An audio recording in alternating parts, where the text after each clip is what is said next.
संधीच्या शुभारंभ प्रसंगी आज गोवा पर्यटन खाते चिखलकालेच्या निमित्त उत्सवाप्रित्यर्थ आजचा सुरेख अनोखा कार्यक्रमाच्या उद्घाटन सोहळ्याच्या निमित्तानं व्यासपीठावर विराजमान आहात.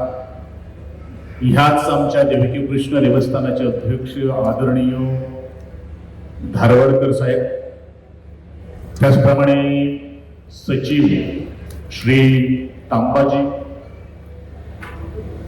त्याचप्रमाणे या मार्शल नगरीचे आणि अर्थात आमच्या अंत्रुज महाराष्ट्रातले एक उत्कृष्ट कलाकार आदरणीय नाविलकरजी, ज्यांच्या सहकार्यानं आजचा हा संपूर्ण महोत्सव आणि खास करून गोवा सरकारच्या वतीनं ज्या संचालनालयानं ही जबाबदारी घेतलेली आहे त्या खात्याचे संचालक श्री केदारजी नाईक, त्याचप्रमाणे गोवा पर्यटन महामंडळाचे व्यवस्थापन संचालक श्री कुलदीप आरोळकरजी,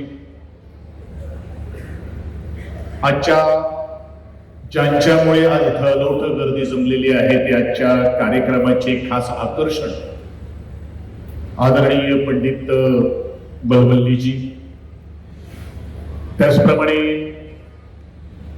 या सभागृहात उपस्थित असलेले सर्व ज्येष्ठ श्रेष्ठ कानसेन तानसेन, ज्यांनी या सुंदर रंगमंचावरून आपल्या आवाजाची झलक तुमच्यापर्यंत पोहोचलेले ते कलाकार श्रीमान ऋषिकेश साने आणि मुग्धा गावकर, त्याचप्रमाणे त्याचे साथी कलाकार, पत्रकार बंधू, इलेक्ट्रॉनिक मीडिया, तुम्हा सर्वांना माझा सस्नेह नमस्कार. आणि या मतदारसंघाचे आमदार या नात्यानं तुम्हा सर्वांचं मनपूर्वक या माझ्या मार्शलच्या नगरीमध्ये हार्दिक हार्दिक स्वागत. मार्शलचा चिखलखाना हा एक अनोखा गेली कित्येक वर्ष परंपरेने नटलेला आणि संपूर्ण गोव्यामध्येच नव्हे तर भारतात सुद्धा नव्हे तर जगाच्या कानाकोपऱ्यात पोहोचलेला आणि मागच्या 3 वर्षात ज्या अर्थाने हा चिखलखाना सोशल मीडियाच्या माध्यमातून संपूर्ण जगभर आणि त्याचं कौतुक जर झालं तर या चिखलकाल्याचं कौतुक झालं. आणि मला सार्थ अभिमान आहे की हा चिखलकाला माझ्या मतदारसंघामध्ये गेली कित्येक शेकडो वर्षांची परंपरा, त्याच पूर्वजांनी काय बरं रहस्य असेल त्या चिखलकाल्याला, हा एक प्रश्न अजूनही उद्भवतो किंवा सहज प्रश्न आज प्रत्येक पर्यटकांना पडला जातो. आणि म्हणूनच आपलं नातं खास करून शेतकरी कष्टकरी वर्गाचं नातं हे सदैव त्या चिखलाशी असतं. आणि चिखल म्हणजे मला वाटतं जे अत्तर जो असतो, जो परफ्यूम जो असतो, आणि पहिल्यांदाच त्यावेळेला पाऊस गरजतो बरसतो आणि जो मातीचा वास जो असतोय ना, तो मातीचा वास अत्यंत महत्वाचा. आणि जीवनामध्ये सुद्धा हा मातीचा सुगंध जो आहे, दरवळ जो आहे, तो सुद्धा आपल्याला भरपूर काही सांगतो. आणि म्हणूनच या चिखलकाल्याच्या निमित्ताने संपूर्ण माझा मार्शलचं नाव जगभर प्रसिद्ध आहे. पण हे प्रसिद्ध करण्यासाठी ज्यांनी लहान थोरांनी किंवा आमच्या पूर्वजांनी आज हा महोत्सव किंवा हा उत्सव किंवा चिखलकाला एका भक्त मार्गाने आज ह्याच देवकी कृष्णाच्या पटांगणात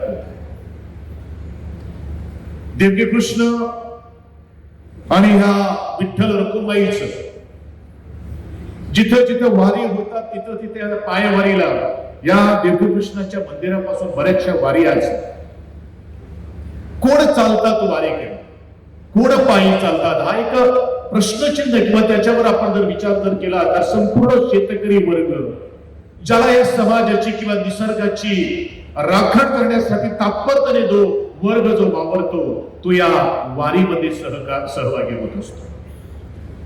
आणि मला वाटतं या आषाढी एकादशीच्या एक 15-20 दिवसापूर्वी ज्या विठ्ठलाचा गजर, ज्या पांडुरंगाचा गजर आम्ही सातत्याने प्रत्येक मंदिरात, प्रत्येक देवळात आपण करत असतो, आपल्या घरात आपण करत असतो, त्यावेळी तो प्रसंग, तो पांडुरंग, तो विठ्ठल रुक्माई आमच्या दर्शनास सहज आणि सातत्याने भेट देतो.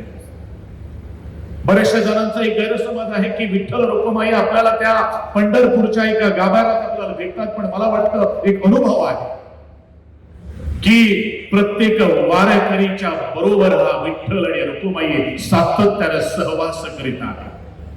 आणि म्हणून माऊली माऊलीचा गजर गात एकमेकांना पाया पडत अगदी 20 दिवस किंवा त्यानंतर सुद्धा ह्या विठ्ठलाचा जो भक्तिभाव जो आहे, जो श्रद्धा जी आहे, ती श्रद्धा खूप महत्वाची आहे. हे भावेमुळे किंवा प्रेमामुळेच आज संपूर्ण इथं आज या शामियान्यात किंवा या सभागृहात जिथले जेवढे आज तानसेन आज इथं जपलेलं आहे, त्या सुरेल आवाज, जे अभंग त्याच संतांनी तुमच्या आमच्यासाठी रचलेले आहे. आणि त्या अभंगामध्ये आपण एक ओळीचा जर आपण विचार केला, त्याचा अर्थ जर आपण समजून जर घेतला, तर मला वाटतं जीवनाचं सार्थक झाल्याशिवाय राहणार नाही.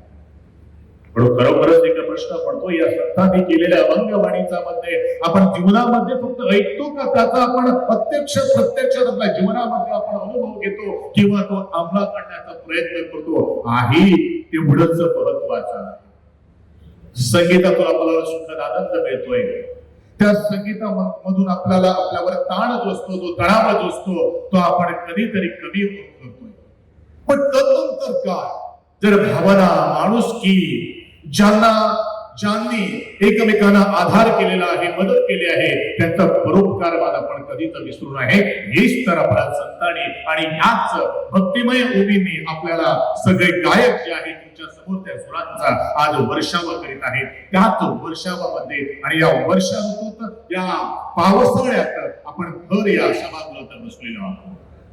मी एवढंच म्हणेन की आज पर्यटन खात्यानं या सुरेल संगमाची किंवा सुरेल आज साथीची आज तुमच्या आमच्यासाठी आज परभणी इथं आज करून दिलेले, त्याबद्दल मी पर्यटन खात्याचं मनपूर्वक आभार व्यक्त करतोय, त्याचं मनपूर्वक अभिनंदन करतोय. आणि तुमचं सर्वांचं मनपूर्वक अभिनंदन मी त्याचसाठी करतोय कारण त्याने दोन या चिमुकल्या अशा कलाकारांना तुमच्या टाळ्यांचा जो कडकडाट जो होता ना, तो पाहिल्यावर निश्चितच आमचा टिकलीवर गोवा हा जर जगाच्या नकाशावर कशासाठी पोहोचला तर तुमच्या टाळ्यांच्या गडगडाटामुळे पोहोचलेला आहे. कारण तुम्ही दिलेलं उत्तेजन, तुम्ही दिलेलं प्रोत्साहन हे खूप मोठं आहे आणि यातूनच कलाकार घडतोय. आणि त्याच कलाकारांची आज आठवण सातत्यानं आपण त्यांच्या गायनामधून आपण याच हृदयात ठेवत केलेली आहे.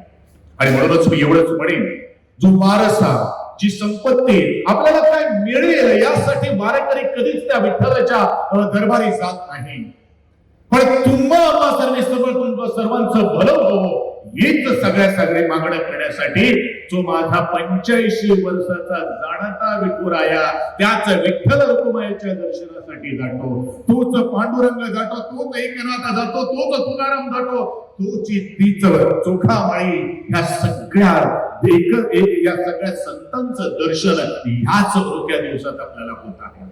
आणि म्हणूनच मार्शलचा चिखलकाला हा सुद्धा त्याच अनुषंगानं आज इथं आयोजन केलेलं आहे. चिखलकाला किंवा कोणत्याही एका वर्गणीचं आज आपण महोत्सव होतो, त्यासाठी एक निमित्त असावं लागतं. आणि निमित्त म्हणजे मार्शलच्या आमच्या पूर्वजांनी रचून ठेवलेला हा चिखलकला आहे. या चिखलकलाच्या शिवकृतावर आजच्या मी मार्शल नगरी आणि संपूर्ण गोमंतकी यांना मी शुभेच्छा व्यक्त करतोय. आणि उद्याच्या आषाढी एकादशीच्या संपूर्ण तुम्हाला शुभेच्छा व्यक्त करून मी इथं माझे दोन शब्द आठवून घेत असताना देवदेव कृष्ण महाराजा तुम्हाला सर्वांना चांगली बुद्धी आणि चांगलं आयुष्य आरोग्य प्राप्त करून देऊ हीच ईश्वर चरणी प्रार्थना करतोय. आणि माझे एक दोन शब्द आठवते घेताना पर्यटन खात्याचं आणि खास करून माझ्या गोवा सरकारचं मी परत एकदा मनपूर्वक अभिनंदन करतोय. तुम्हा सर्वांचा आभार. जय हिंद, जय गोवा, जय विठ्ठल रुक्माई.